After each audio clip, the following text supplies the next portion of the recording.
ഒരു മുന്നോക്ക സംഘടനയിലെ ഒരു പ്രമുഖ നേതാവ്. അദ്ദേഹം എറണാകുളംകാരനാണ്. അദ്ദേഹം ഒരു വലിയൊരു സ്ഥാപനവും ഏകദേശം പറഞ്ഞ കാലഘട്ടത്തിൽ വലിയൊരു തുകയും എനിക്ക് ഓഫർ ചെയ്തു. ഞാൻ നായർ ബ്രാഹ്മണ ക്ഷത്രിയ അമ്പലവാസികളെ പിന്നാക്ക പട്ടികയിൽ ഉൾപ്പെടുത്തുന്നതിൽ നിന്ന് പിന്നോക്കം പോകണം, അല്ലെങ്കിൽ ആ പരാതി ഞാൻ പിൻവലിക്കണമെന്നതായിരുന്നു അദ്ദേഹത്തിന്റെ ആവശ്യം. ഇന്ന് പിന്നാക്ക പട്ടികയിലുള്ള ഒരു വിഭാഗം അവർ സാമ്പത്തിക സംവരണം ലഭിക്കുന്നതിന് വേണ്ടിയിട്ടുള്ള എക്കണോമിക്കൽ വീക്കർ സെക്ഷനിൽ, അല്ലെങ്കിൽ വീക്കർ സെക്ഷന്റെ അവരുടെ ലിസ്റ്റിൽ അവരെ ഉൾപ്പെടുത്തുന്നതിന് ചില നീക്കങ്ങൾ നടത്തും. അത് തടയാതിരിക്കുന്നതിന് വേണ്ടിയിട്ട് എനിക്ക് നെയ്യാറ്റിൻകര ബാലരാമപുരം പ്രദേശത്ത് കുറച്ച് ഭൂമി ഓഫർ ചെയ്തു. പക്ഷെ ഞാൻ അതിനെതിരെ പരാതി കൊടുക്കുകയാണ് ഉണ്ടായത്. ശങ്കരമഠത്തിന്റെ ഭൂമി നിയമവിരുദ്ധമായി ഒരു വിഭാഗത്തിന് നൽകുന്നതിന് അവർക്ക് കോളേജും, അത് ഹിന്ദുവിലെ ഒരു സമുദായത്തിന്റെ പ്രതിനിധികളാണ് സമീപിച്ചത്. അവരും കണക്കറ്റ ഒരു വലിയൊരു തുക എനിക്ക് ഓഫർ ചെയ്തു, തരാമെന്ന് പറഞ്ഞു. അതുപോലെ അനവധി സാമ്പത്തികപരമായും അല്ലാതെയുമുള്ള പ്രലോഭനങ്ങൾ എനിക്ക് ഈ രണ്ട് പരാതികളിൽ നിന്നും പിന്മാറുന്നതിന് വേണ്ടിയിട്ട് ചിലർ എനിക്ക് ഓഫർ ചെയ്തിട്ടുണ്ട്.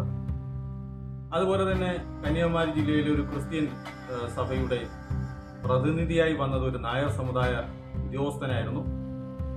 അദ്ദേഹവും എനിക്ക് പണം ഓഫർ ചെയ്തു.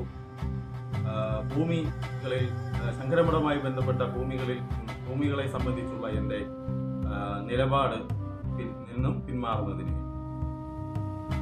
ഇത്തരത്തിലുള്ള ഒരാളിൽ നിന്നും ഒരു രൂപ പോലും, ശങ്കരമഠത്തിൽ നിന്നും ഒരു രൂപ പോലും, സന്യാസിമാരിൽ നിന്നും ഒരു രൂപ പോലും വാങ്ങാതെയാണ്, അല്ലെങ്കിൽ എനിക്ക് ലഭിക്കാതെയാണ്, ഞാൻ അത് ഒന്നും അനുഭവിക്കാതെയാണ് ശങ്കരമഠത്തിന്റെ പ്രാധാന്യം, ശ്രീ ശങ്കരാചാര്യ സ്വാമികളുടെ പ്രാധാന്യം ശങ്കരമഠങ്ങളെ പുനഃസ്ഥാപിക്കുന്നതിനും അതുപോലെ തന്നെ അവിടെ പദ്ധതികൾ വരണമെന്നും പൊതുവായ ഹിന്ദു സമൂഹത്തിനും പ്രത്യേകിച്ച് നായർ ബ്രാഹ്മണ ക്ഷത്രിയ അമ്പലവാസി സമുദായത്തിന്റെയും സാമൂഹ്യ സാമ്പത്തിക ആത്മീയ രംഗത്തെ പുരോഗതിക്ക് അത് വിനിയോഗിക്കണമെന്നും ഞാൻ ആവശ്യപ്പെട്ടിട്ടുള്ളത്.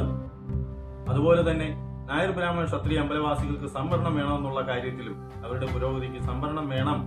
സർക്കാർ ഉദ്യോഗങ്ങൾ, നിയമസഭയിലെ പ്രാതിനിധ്യവും നിശ്ചിത ശതമാനം ഈ ഭാഗത്തിന് നിയമപരമായി നീക്കിവെക്കണമെന്നുള്ള ആവശ്യത്തിൽ നിന്നും പിന്നാക്കം മരണം വരെയും പോകില്ല എന്നുള്ളതാണ് എന്റെ ഉറച്ച നിലപാട്. അത്തരത്തിൽ 1-2 കല്യാണങ്ങളാണ് എനിക്കിപ്പോൾ മുടങ്ങിയിട്ടുള്ളതെന്നും ഞാൻ ഈ അവസരത്തിൽ നിങ്ങളെ അറിയിക്കാൻ ആഗ്രഹിക്കുന്നു. എന്ത് തന്നെയായാലും ഇത്തരം കാര്യങ്ങളിൽ നിന്ന് പിന്നോക്കം പോകാൻ എന്റെ മരണത്തിന് മാത്രമേ സാധിക്കുള്ളൂ എന്ന് ഉറച്ച വിശ്വാസത്തിലാണ്, അല്ലെങ്കിൽ ഉറച്ച തീരുമാനത്തിലാണ് ഞാൻ ഈ വീഡിയോ തന്നെ ചെയ്യാൻ ഉദ്ദേശിച്ചിട്ടുള്ളത്. ഇതൊന്നും പുറത്തു പറയണമെന്ന് ആഗ്രഹിച്ചിട്ടുള്ള വ്യക്തിയല്ല ഞാൻ. ഒരു പ്രവർത്തനം കർമ്മമാണെന്ന് കരുതുകയും അത് പൂർത്തീകരിക്കണമെന്ന് ആഗ്രഹിച്ചിട്ടുള്ളതായിരുന്നു. പക്ഷെ പലരും ഇത് അറിയേണ്ടതായിട്ടുണ്ടെന്നുള്ള സാഹചര്യത്തിലാണ് ഞാൻ ഈ സത്യങ്ങൾ പുറത്തു പറയാൻ